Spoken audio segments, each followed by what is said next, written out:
Shri Harikrishna Heights येथे अत्यंत व्याजबी दरात 25 अमेनिटीज आणि प्रशस्त पार्किंग सह 2 आणि 3 BHK रेडी पोझिशन फ्लॅट्स उपलब्ध। बुकिंग साठी संपर्क पार्श्वनाथ प्रोजेक्ट 9090787833।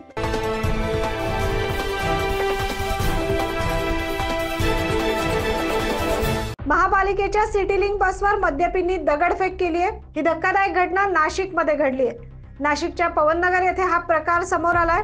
मंगळवारी रात्रीच्या सुमारास 2 अज्ञात व्यक्तींनी सिटी लिंक बसवर दगडफेक करून काचा फोडण्याचा प्रयत्न केला। यामध्ये काचा देखील फुटल्यात। या संदर्भात पुढील तपास अंबड पोलीस करतायत। दगडफेक करणारे 2 व्यक्ती हे मद्यधुंद अवस्थेत असल्याचे येथील नागरिकांनी सांगितलंय। मात्र दगडफेक करण्याचं कारण अद्यापही समजलेलं नाहीये। दरम्यान मागील काही दिवसांपासून टवाळखोर मद्यपी तरुण शहरात दहशत माजवण्यासाठी असले उद्योग करत असल्याचं समोर आलंय। पोलिसांनी त्यांच्यावर तात्काळ कारवाई करावी अशी मागणी आता नागरिकांच्या वतीने होत आहे।